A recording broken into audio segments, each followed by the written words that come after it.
ဇလန်းစချင်းမှာတော့ကောင်မလေးတယောက်ကအစိတ်ပြင်းနဲ့ငွေတကောင်ကိုတိတ်တဆိတ်ထုတ်ယူလိုက်ပြီးဘိုးမှုရဲ့သမီးဖြစ်သူဝတ်ထားတဲ့ကောင်ဝင်ထဲကိုထည့်လိုက်ပါတယ်ဘိုးမှုသမီးခမညာလှမ်းပြီးအော်ဟစ်ကကျမ်းပြင်ပေါ်လဲကျသွားတာပေါ့ဒီအခြေအနေကိုမြင်တော့ဘိုးမှုကလည်းချက်ချင်းပဲသူ့လူတွေကိုငွေကိုဖယ်ရှားဖို့အမိန့်ပေးလိုက်တယ်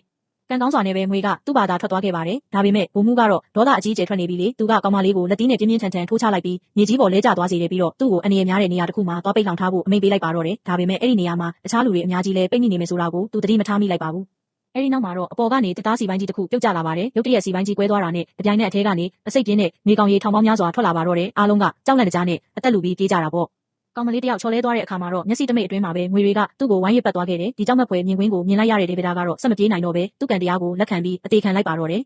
နောက်ဆုံးမှာတော့အန်နာနဲ့ဗစ်တိုးရီးယားဆိုတဲ့ကောင်မလေးနှစ်ယောက်ပဲကြံပါတော့တယ်အန်နာကလေကားပေါ်ပြေးတက်သွားပေမဲ့ဗစ်တိုးရီးယားခမညာမှာတော့ငွေတွေရဲ့ဖမ်းမိခြင်းကိုခံလိုက်ရပါပြီငွေတွေကသူ့ကိုတဖြည်းဖြည်းရစ်ပတ်ပြီးအသက်ရှူကျက်ပြီးတေဆုံးသွားစေခဲ့တယ်